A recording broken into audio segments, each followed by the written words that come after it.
you today.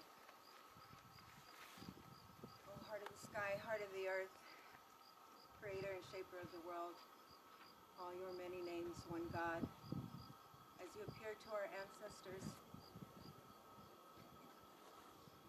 we call you to us here. You, the sacred names of the four elements, wind, water, fire, and earth. Father, Son, Mother, Daughter, four aspects of one God. Grandfather and grandmother of all humanity. You who made us of corn, white, yellow, red, and black.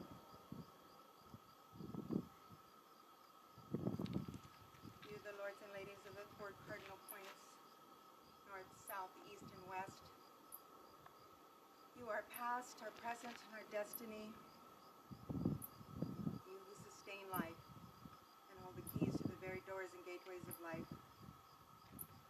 We invoke your presence. Be with us now. You are gods and ancestors. You are Mother Earth. You the corn of four colors. You the birds, animals, and calendar of days. You who are always with us for counsel. Hear and grant our prayers as we call your sacred names. Momenteo. Momenteo.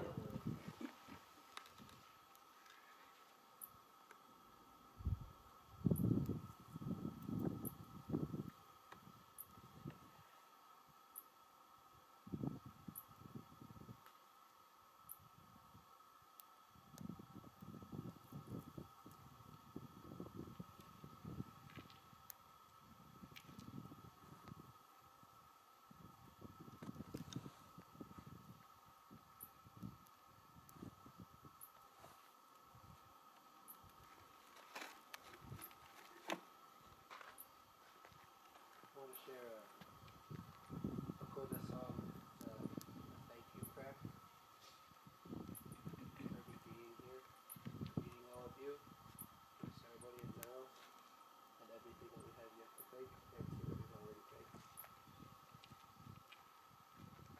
So we'll sing it in two rotations. It's fairly short.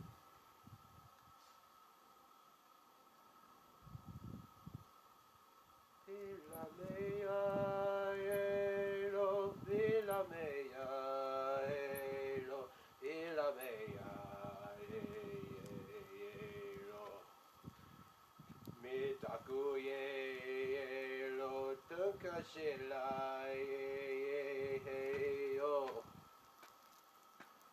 meya yo, pila meya yo, te kashela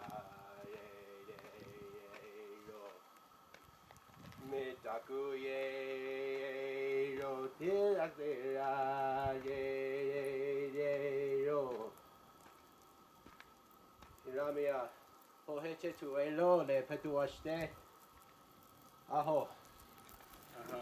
Oh, thank you, family. May I light a candle? Yes. Yes, I was hoping that you all know I about would like to prophecy. candle this. This is a prayer where we all will unite our prayers together with her. She has a very powerful prayer to deliver into the fire. I would like to thank everybody for meeting us over here to get this wonderful, wonderful project, or what God meant to do us to do, to really begin and be very strong and powerful. Thank you very much, everybody.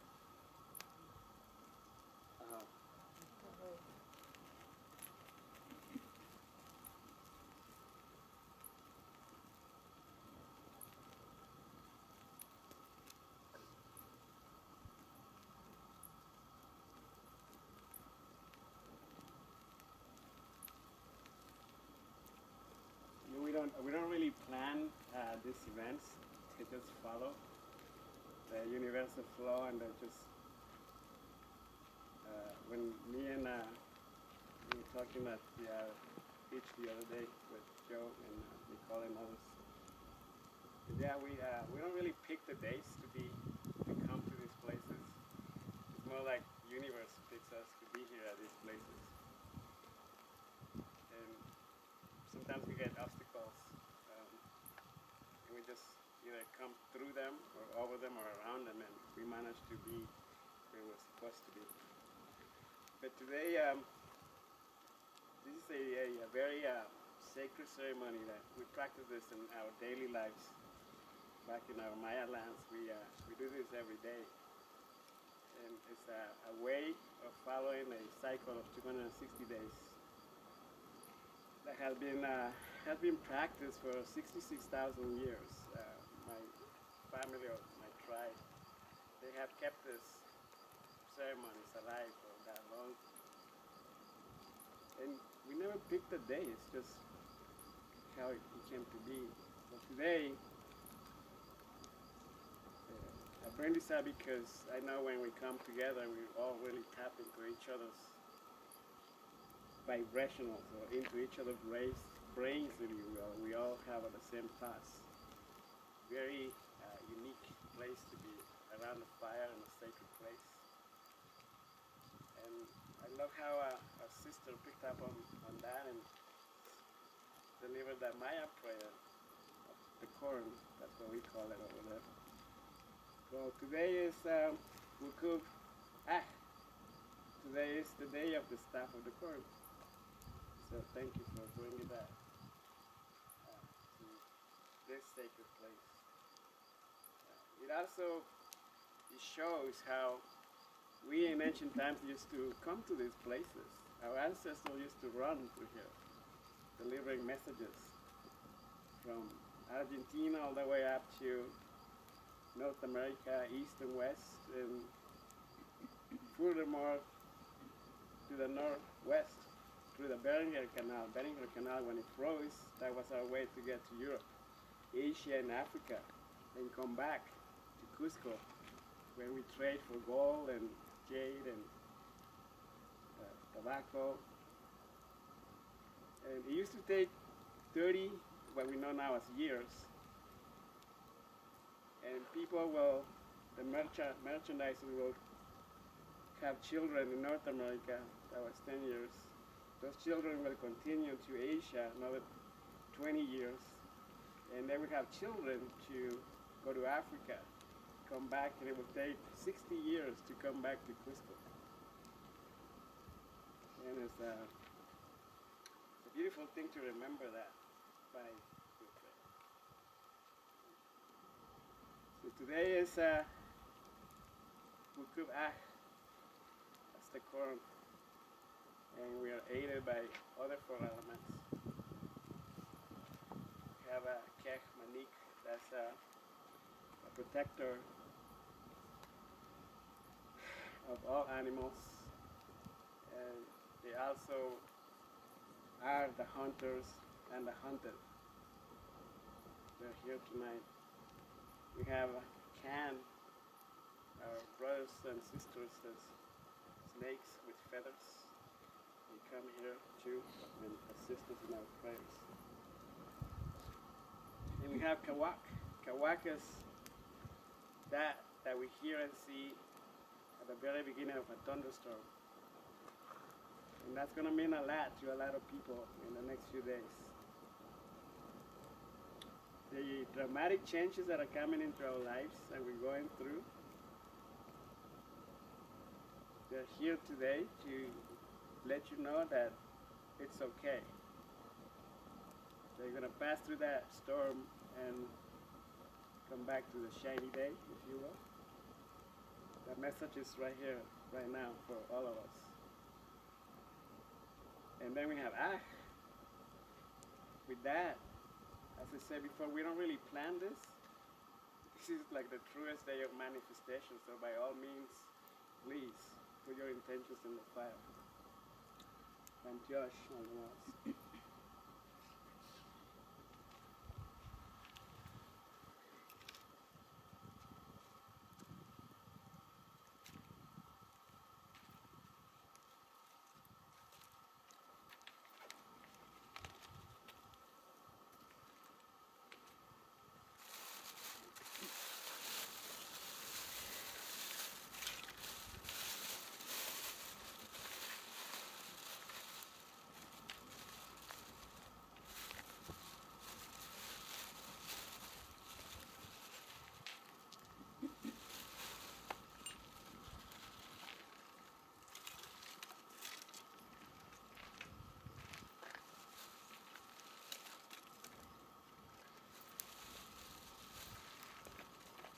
this is a ceremony also like a continuous ceremony. Instead of the fire probably not gonna be out. Last time we had a ceremony like this, it lasted 13 hours. I was in April 19th this year in Altadena. But it's an open ceremony, so it's not, we're here, we brought our intentions. You're free to go at any time you want. It's an open ceremony. We're probably not going to cross the circle until we leave tomorrow sometime in the afternoon. So just please know that this is an open ceremony. There's no really need to wait for the fire to go out and so you can go. Anytime, this is our time, it's our free time. You do as you please, that's good, help you to do.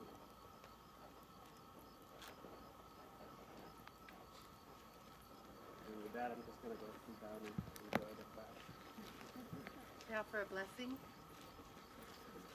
I'd like to offer a blessing on behalf of Chica and Indigenous Drum. We are here from San Bernardino and Colton to share a circle with you all. We're having this bowl, copal and cedar, and so we're going to pass it around. You're welcome to take a pinch of either or both for your intention to the fire, if you'd like to offer the intention to the fire. And I'd like to offer this blessing, which is a blessing we do for our community. May you be filled with every joy from the top of your head to the bottom of your feet. May you be truly happy in this world, truly happy. May you be protected both inside and out. May you have peace in your heart and embody it in your actions, in your words, and your deeds. May you be free. Aho.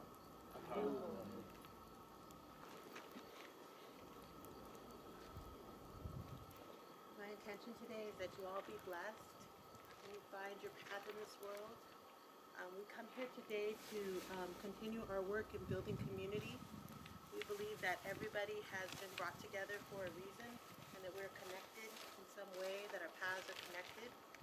As we do our work to build community and build spaces and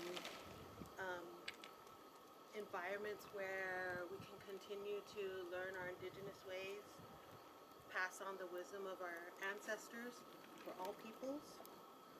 We ask that you join us in this work, and we offer you our humble blessings.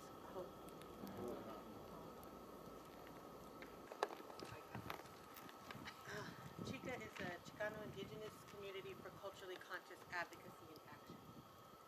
There will be a test on that. It's just Chica for short. And Indigenous Drum is a coalition of other orgs that have joined us in that work. Thank you.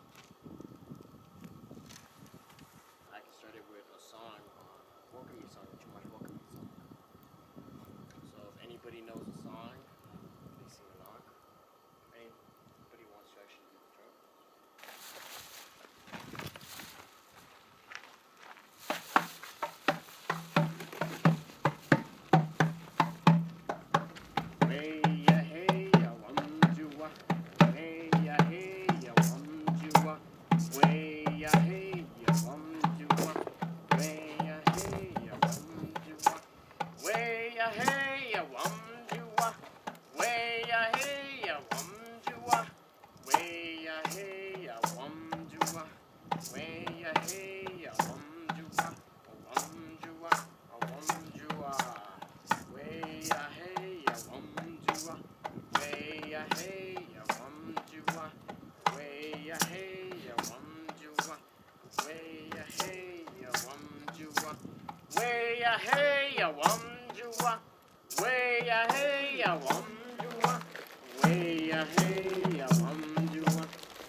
Too much welcoming song.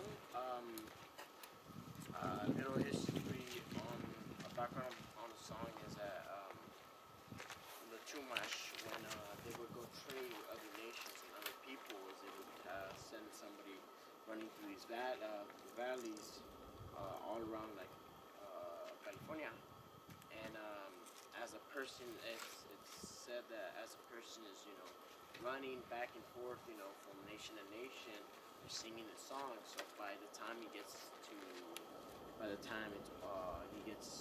different nation, he's so tired that the song is like, instead of way hey wonju, it's like way hey wonju, like he's tired.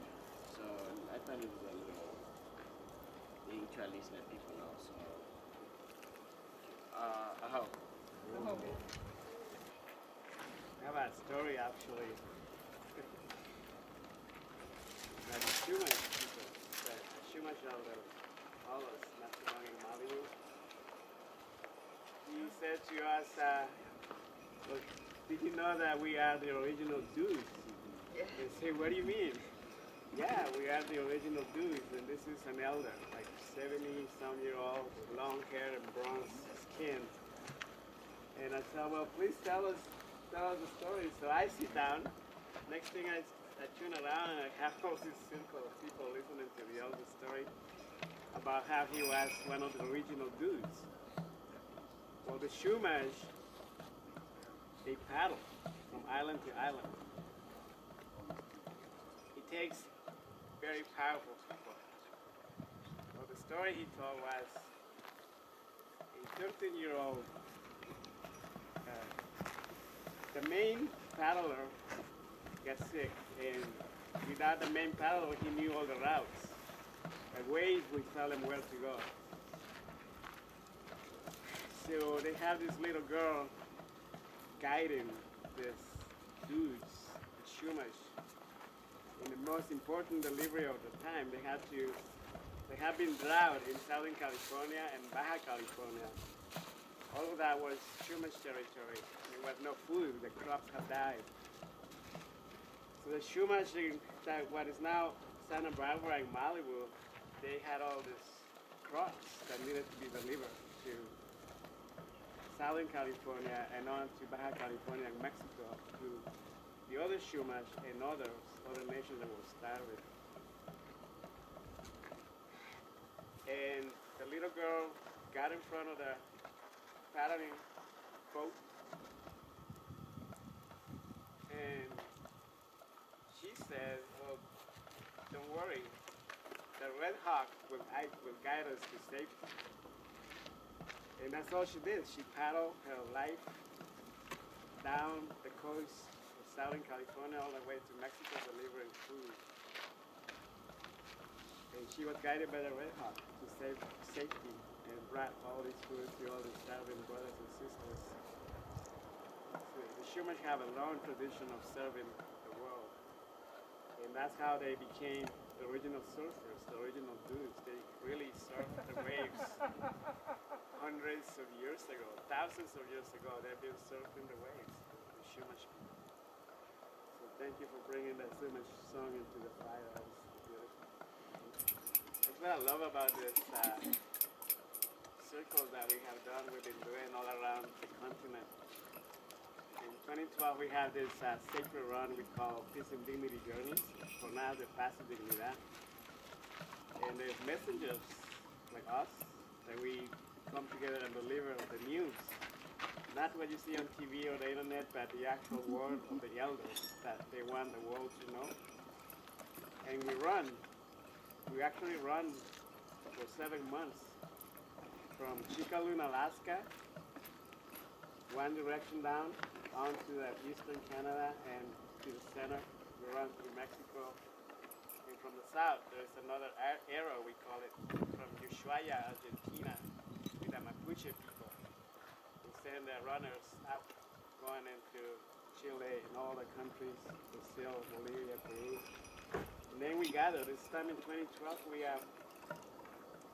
gather in an astronomical center, a school of studies for the astronomy as we know it today, in Huachacun, Guatemala.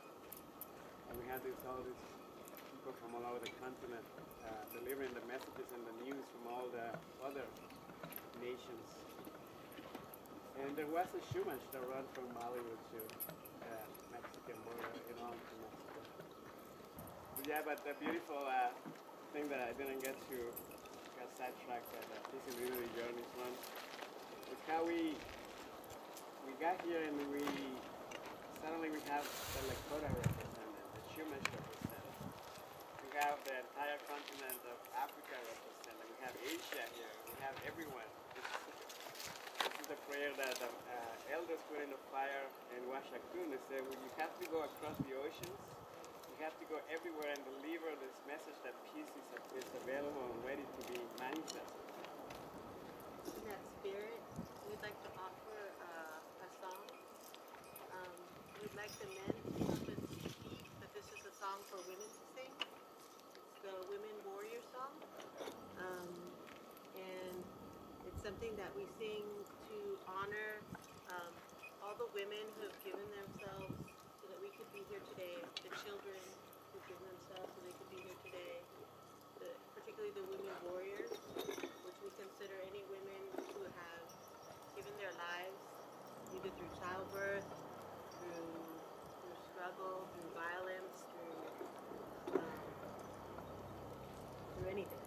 So we'd like to offer that song for you. We invite the men to help us keep beat and the women to join us in singing. We'll sing 7 rounds with 7 directions.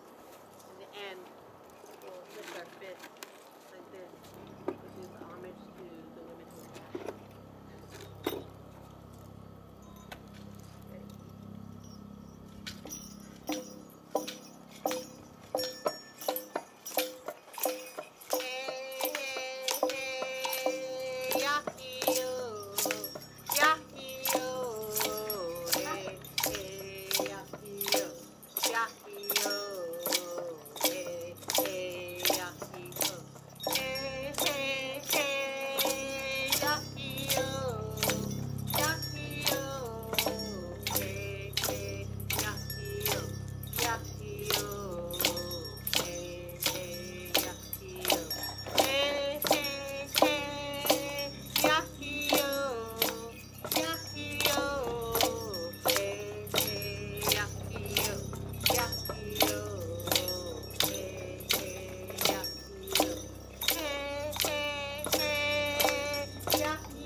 Springs down below, but it's such a task to go down and get that water. So with all of your intentions and prayers, we please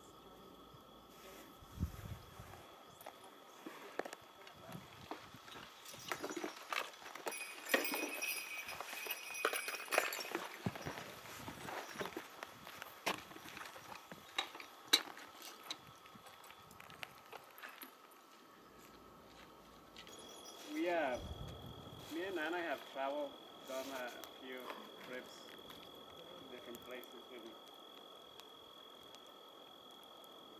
I'm the messenger. I carry the messengers that the eldest one, and she carries the sacred waters from different places.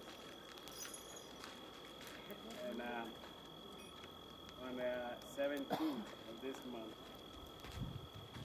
we had a circle in Korea. And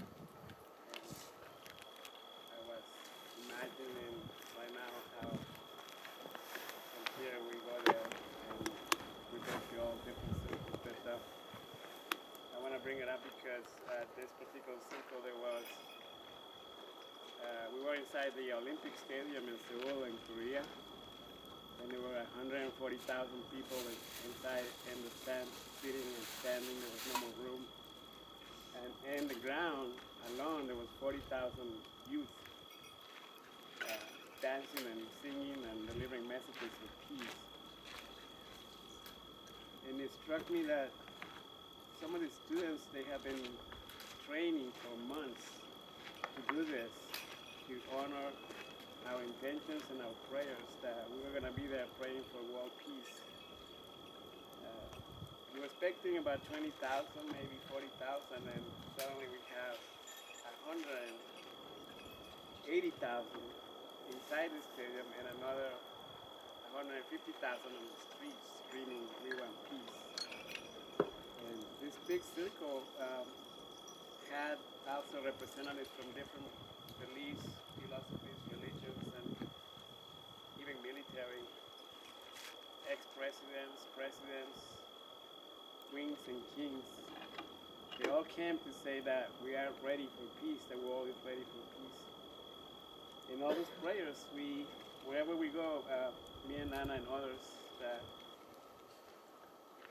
are doing this work of delivering messages to circles like this, we carry our crystal skulls, and all of those messages are recorded in the crystal skulls and our stones that we carry in our minds and our DNA. We bring these prayers in. I wanted to bring those prayers from Korea, that we gather representatives from all continents, all colors and beliefs and systems. And we made a promise. We actually signed a document that we will deliver this message wherever we go. And in return, the ones in the circle will go and deliver this message that peace is possible. We can manifest peace right here, right now. I'm going to put those prayers in the circle. This is prayers from them.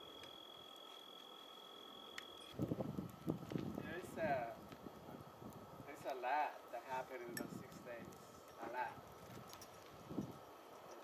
There was a time where in the stadium where everybody was in synchronicity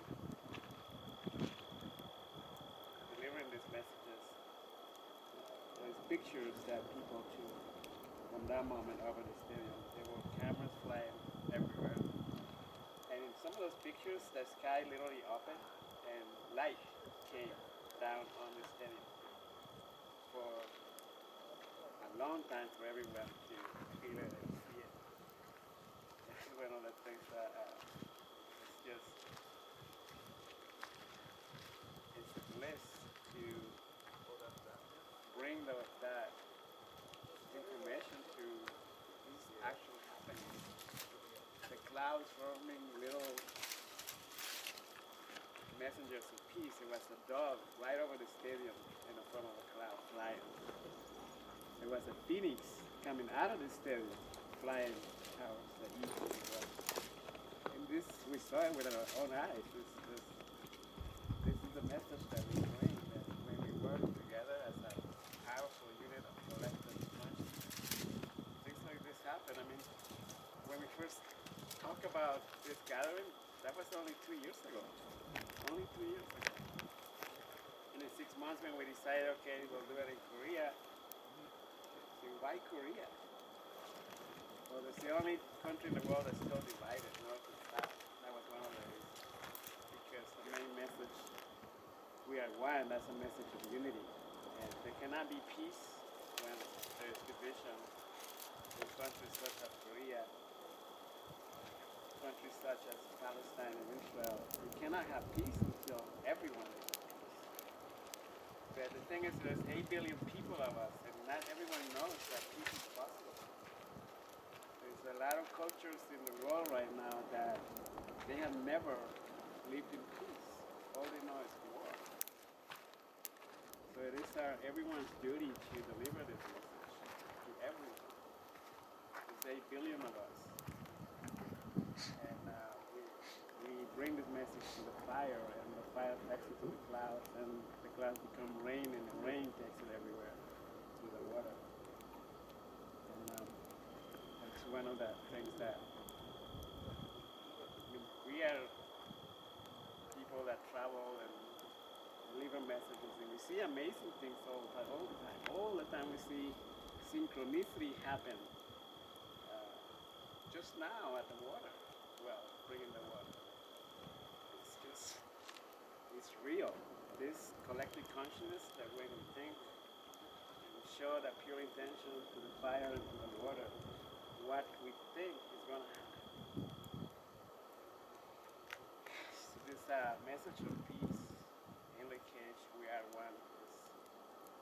It's pretty significant to us that in Korea, they decided to use that we are one to honor the Mayan people that they have just visited in Guatemala, at the National Palace, in the catch in South Korea, and made in a giant sign by human bodies wearing colored t-shirts. These huge students, it lasted 6 months to be able to be changing colors in synchronicity and not to either use a restroom or eat or nothing. And practice for 6 months to do this for us, for the world, to show the world how truly committed they are, how truly passionate they are about manifest this heaven on earth, as they call it. We can build this new world of peace and harmony. It is possible. There has been people that have come from the future and told us they've been there, they've seen it done already. Just have to go through the process and the hows and the ifs and buts and yes, still have to go through all the motions, but it's there, in the very near future. They've seen it. I saw it at a meeting at the School of Astrology in Washington. We saw this elders from all over the continent to come and pray for the water and to put that prayer in the fire of unity. The world needs to be united in peace by 2050. Everyone needs to know this. Go across the oceans. And when they told us this, it's like, how in the world are we going to accomplish this? And fragile old men and women told us, just let the spirit guide you. That's what we need to do. That's all we need to do. Do your intention and where you want to go and what you're going to do for humankind, and just let it flow. It happens. We're here. This is proof that we can do this. That's one of the prayers that we do with Sashtun. We know we can do this with the Christmas calls.